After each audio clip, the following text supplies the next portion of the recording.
नमस्कार दोस्तों, स्वागत है आपका मेरे चैनल कॉमिक्स लाइफ में।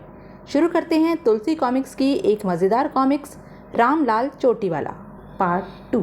रामलाल, बोल मेरी प्यारी कुर्सी, ना जा, मुझे छोड़कर ना जा। देख, ऐसा ना बोल, नहीं तो मैं रो पड़ूंगा। कातिल सिंह के हलक में 5,000 रुपये उतार चुका हूँ। अब अगर मैं वहाँ नहीं गया तो मैं फोकट में उसके हो जाएंगे। 5,000 वसूल करने मुझे शन मुशन रेस्टोरेंट जाना ही होगा। मैं किसके सहारे जिंदा रहूंगी रामलाल? अरे कुर्सी होकर तो ये कैसी बातें कर रही है, मुझे रोना आ रहा है। रामलाल दौड़कर कुर्सी से लिपट गया और रोने लगा। ड्राइंग रूम में रामलाल और रहीम। मैं जा रहा हूँ रहीम। कहाँ हुजूर? जहाँ से कोई वापस नहीं आता। ऊपर जा रहे हैं क्या? हाँ, जाइए सरकार, ज़रूर जाइए। खुदा टकटकी लगाए आपका इंतज़ार कर रहा है। लो, मेरा यह प्रेम पत्र स्वीटी को दे देना। शन मुशन रेस्टोरेंट में दरवाजे से दाखिल होते कातिल सिंह को देखते ही रामलाल का चेहरा फक पड़ गया। थूक सटका उसने, होठों पर जीभ फेरी। कातिल सिंह वहीं खड़ा किसी की तलाश करने की कोशिश कर रहा था। रामलाल पर नज़र पड़ते ही उसकी तरफ बढ़ा। रामलाल ऐसी एक्टिंग के साथ मेज पर तबला बजाने लगा जैसे उसके बारे में कुछ जानता ही ना हो। साथ ही गाने लगा, हम छोड़ने वाले हैं महफिल को, याद आए कभी तो मत रोना। हेलो, नहीं हिलता। तेरे बाप का राज है क्या? क्या मैं आपका नाम जान सकता हूँ? रामलाल कहते हैं मुझे। क्या मैं आपके बाप का नाम जान सकता हूँ? बाप का? क्यों? क्योंकि मैं बाप का नाम जानने के बाद बेटे का नाम बता सकता हूँ बत्तीसी दिखा के। ऐसा? जी हाँ, ऐसा। मेरे बाप का नाम जालिम सिंह था। तब तो तुम्हारा नाम जरूर कातिल सिंह होगा। कमाल है, आपको कैसे पता चल गया रामलाल जी? हमको ऐसे ही पता लग जाता है। रामलाल बड़ा टैलेंटेड आदमी है बत्तीसी दिखा के। आप तो बिल्कुल वैसे ही हैं रामलाल जी, जैसा सुना था। क्या सुना था हमारे बारे में? बड़ी तारीफ सुनी थी आपकी। क्या मैं यहाँ बैठ सकता हूँ? ज़रूर बैठिए, मगर बत्तीसी दिखा के। उधर रामलाल ने मेरे और तुम्हारे संबंधों को लेकर इतनी गलत बात सोच कैसे ली स्वीटी? तुम तो जानते ही हो साजन कि वे थोड़े शक्की मिजाज हैं। उनका शक दूर करने का मैंने एक तरीका सोचा है। क्या? आज मैं उनके सामने तुम्हारी कलाई पर राखी बांधूंगी, यानी आज से हम रजिस्टर्ड भाई बहन बन जाएंगे। घर में दाखिल होने पर, वे कहाँ हैं रहीम? ये खत दे गए हैं, कह गए हैं कि कभी वापस ना आने के लिए जा रहे हैं। स्वीटी खत पढ़ती है। मैं तुम्हारे और साजन के बीच सैंडविच नहीं बनना चाहता मेरी छिपकली। मैंने सेफ से तुम्हारे 5,000 रुपये चंपत करके कातिल सिंह को दे दिए हैं। वह किराए का कातिल है और उसकी समझदारी के मुताबिक रामलाल के कत्ल के लिए उसे किसी अन्य ने 5,000 दिए हैं। शन मुशन रेस्टोरेंट से अगर तुम मेरी लाश उठवा लो तो मरने के बाद मेरी आत्मा कत्थक करती रहेगी। पत्र पढ़ते ही स्वीटी ने घबराकर सेफ खोली। उसे खाली पाकर साजन की तरफ पलटी और उनका दिमाग खराब हो गया है साजन, उन्हें बचाना होगा।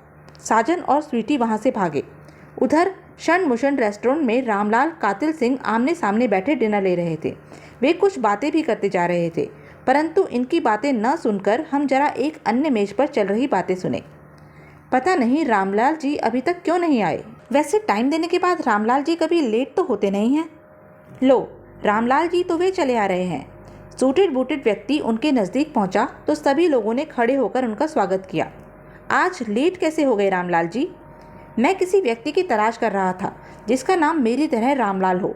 आज मेरी शादी की वर्षगांठ है, सो रामलाल नाम के व्यक्ति का इस्तेमाल करके अपनी पत्नी से कुछ मजाक करना चाहता था।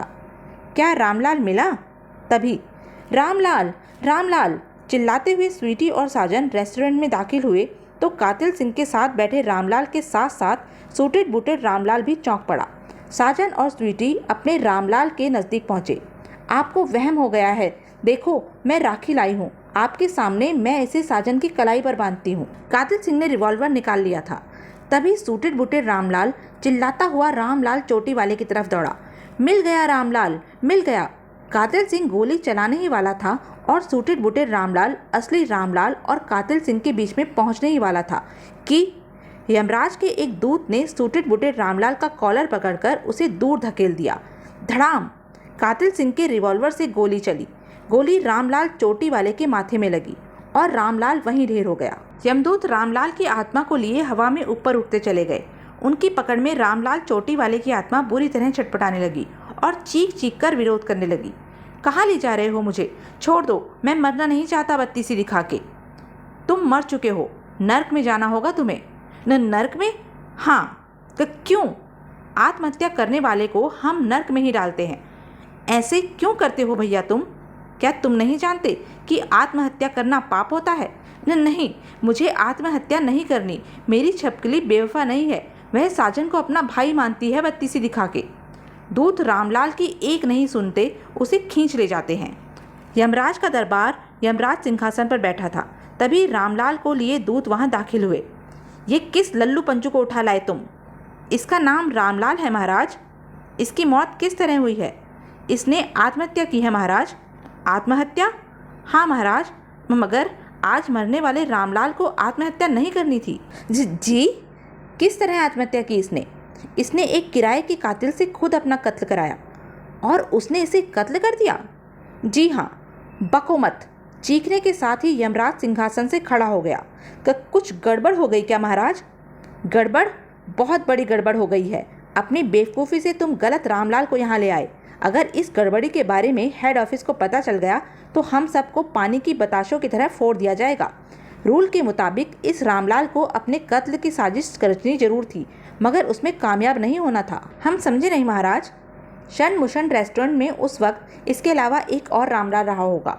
कातिल सिंह के रिवॉल्वर की गोली से उसे ही मरना था। होना यह था कि यह रामलाल बिल्कुल नए ढंग से आत्महत्या के लिए अपने कत्ल का जाल बिछाएगा, परंतु अचानक बीच में आ जाने की वजह से मारा दूसरा रामलाल जाएगा। उस रामलाल की मौत हमारे रजिस्टर में इसी ढंग से लिखी थी।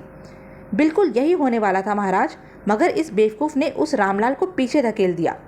क्यों बे राक्षसनाथ? सॉरी सर, गलती हो गई। मैं समझा कि वह उल्लू का पट्टा बेवजह बीच में टपक रहा है। इस बेवकूफ़ी के लिए तेरे शरीर में भूसा जरूर भरा जाएगा, मगर इस वक्त इस गलती को सुधारना बहुत ज़रूरी है। क्या किया जाए? रामलाल की आत्मा को वापस इसके शरीर में डाला जाना चाहिए महाराज। करेक्ट। फ़ौरन से पहले जाओ, इसी वक्त, अभी। इस रामलाल की ज़िंदगी बाकी है। अगर लोगों ने इसके शरीर को जला दिया तो प्रॉब्लम क्रिएट हो जाएगी। पहला दूत रामलाल को खींचता हुआ बोला, चलो रामलाल।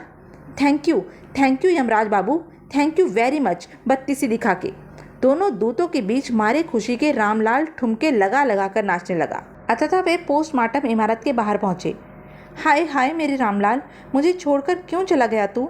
स्वीटी दहाड़े मार मार कर रो रही थी। साजन और रहीम भी एक तरफ खड़े आंसू बहा रहे थे। रामलाल भी रोने लगा। बेचैन होकर वह आगे बढ़ा और उसने स्वीटी के कंधे पर हाथ रखा।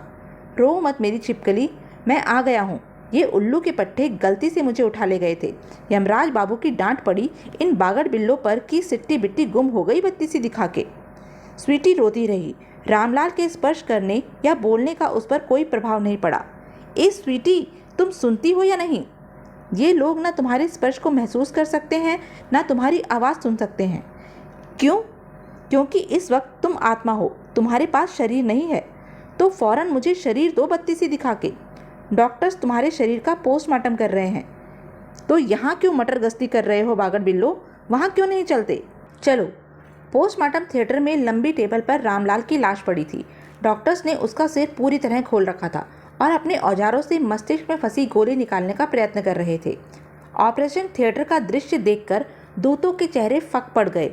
दहशत में डूबी आंखों से वे एक दूसरे की तरफ देखने लगे। देख क्या रहे हो? मुझे मेरे शरीर में डालो। देखो, ये डॉक्टर के बच्चे मेरे शरीर का कचूमर बनाए दे रहे हैं। दोनों में से कोई दूत कुछ नहीं बोला। डरे हुए वे सिर्फ एक दूसरे की तरफ देखते भर रहते हैं। ए बागड़ बिल्लो, तुम्हारे कानों में मैल भरा हुआ है। फौरन हमें हमारे शरीर में दाखिल किया जाए, वरना यमराज बाबू से कहकर तुम दोनों की बत्ती सी बाहर निकाल दूंगा। हम फंस गए हैं रामलाल। क्या मतलब? अब तुम्हारी आत्मा को इस जिस्म में दाखिल नहीं किया जा सकता। यमराज सिंहासन पर विराजमान था। दोनों दूत रामलाल को लिए वहां दाखिल हुए। दूतों की बात सुनने के बाद डॉक्टरों ने रामलाल के दिमाग को चीर फाड़ डाला है, और आप तो जानते ही हैं, जिस शरीर में दिमाग न हो उसके अंदर किसी आत्मा को प्रविष्ट नहीं कराया जा सकता। ओह, अब क्या किया जाए रामलाल? मुझसे क्या पूछते हो? गलती इन उल्लू के पट्टों की है जो किसी दूसरे रामलाल की जगह मुझे धर पकड़ा। वह सब ठीक है रामलाल, मगर बको मत। मैं कोई बकवास नहीं सुनना चाहता। वाह जी वाह, अजीब धांधली मचा रखी है। मरना किसी और साले को था और उठा मुझे लाए बत्ती सी दिखा के। मगर अब किया क्या जा सकता है रामलाल?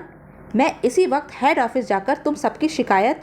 नहीं नहीं, ऐसा मत करना रामलाल, तो फ़ौरन से पहले मेरा कोई इंतज़ाम करो। क्या चाहते हो तुम? इसी वक्त धरती पर जाना चाहता हूँ बत्ती सी दिखा के। अब ये कैसे हो? मेरे दिमाग में एक आइडिया आया है महाराज। क्या? दूत ने यमराज के पास जाकर उसके कान में कुछ कहा। सुनते ही यमराज की आंखें चमकने लगी। तब काफ़ी देर चुप्पी छाई रही। तब ये क्या खुसर फुसर कर रहे हो मिस्टर यमराज की दुम? कुछ करते हो या मैं जाऊं हेड ऑफिस बत्ती सी दिखा के? देखो रामलाल जी, वह शरीर अब इस लायक नहीं रहा कि तुम्हें उसमें भेजा जा सके। अब तुम्हें धरती पर भेजने का हमारे पास सिर्फ एक ही रास्ता है। क्या? यह कि तुम्हें किसी अन्य रामलाल के जिस्म में दाखिल कर दिया जाए। क्या मतलब? पृथ्वी पर हजारों रामलाल हैं, हर पेशे में, हर तरह के रामलाल। वकील भी हैं, जज भी हैं, नेता, अभिनेता और पुलिस वाला भी है, अमीर भी है, गरीब भी। कोई गांव में रहता है, कोई शहर में। रामलाल नाम के गुंडे भी हैं, जासूस भी। तुम जिस रामलाल के शरीर में जाना चाहो जा सकते हो, जो चाहो बन सकते हो। चाहे जिस शरीर में भेज सकते हैं हम तुम्हें। चाहे जिस शरीर में? बत्ती सी दिखा के? हाँ, तो निकालो लिस्ट। मैं देखना चाहता हूँ कि पृथ्वी पर कितने रामलाल किस किस रूप में हैं। लिस्ट देखने के बाद फैसला करूँगा कि क्या हुआ रामलाल, चुप क्यों हो गए? किसी दूसरे के शरीर में जाने से कहीं मेरी ये मोहिनी सूरत तो नहीं बदल जाएगी बत्ती सी दिखा के? वह तो बदलेगी ही, तुम्हारी शक्ल वैसी ही हो जाएगी जिसके शरीर। मुझे यह सौदा मंजूर नहीं। क्यों? मुझे अपनी इस मोहिनी सूरत से बहुत प्यार है, इसे मैं नहीं छोड़ सकता। छोड़ो सब रामलालों को, मुझे मेरे ही शरीर में भेजो। कुछ देर सोचने के बाद यमराज ने कहा, एक काम हो सकता है। क्या? वास्तव में तुम्हारी शक्ल यही रहेगी, यानी जब तुम शीशे आदि में देखोगे तो अपनी यही शक्ल दिखेगी, मगर उस रामलाल के परिचितों को तुम्हारी शक्ल वही नजर आएगी जिसके शरीर में तुम रहोगे। रामलाल सोच में पड़ गया। तो अब इसमें इतना सोच विचार करने की ज़रूरत नहीं है रामलाल जी। माना कि गलती हमारी है, मगर आपको भी थोड़ा कॉपरेट करना चाहिए। ठीक है, मैं तुम लोगों को कॉपरेट कर दूंगा, मगर एक शर्त होगी। कैसी शर्त? जिस रामलाल के शरीर में मुझे भेजा जाएगा, अगर मैं उससे बोर हो जाऊं तो तुम्हें मुझे उसके शरीर से वापस बुलाना होगा। सोते हुए रामलाल को झंझोड़ती हुई स्वीटी, उठो उठो, कौन से रामलाल के शरीर में भेजा जा रहा है तुम्हें? तुम कहाँ से आमरी? यमराज कहाँ गया? कौन यमराज? कैसा यमराज? लगता है कि तुम सारी जिंदगी सपने ही देखते रहोगे। सपना? मैं सपना देख रहा था क्या? तुम जैसा निखट्टू सपने देखने के अलावा और कर भी क्या सकता है? क्या तुमने मुझे निखट्टू कहा? कहूँगी, एक बार नहीं 1000 बार कहूँगी, बार बार कहूँगी। निखट्टू, निकम्मे, आलसी और जाहिल कहीं के। तो यह थी तुलसी कॉमिक्स की एक मज़ेदार कॉमिक्स। ऐसी ही मज़ेदार कॉमिक्स के लिए बने रहें मेरे साथ। और हाँ, मेरे चैनल को लाइक, शेयर और सब्सक्राइब करना ना भूलें। धन्यवाद।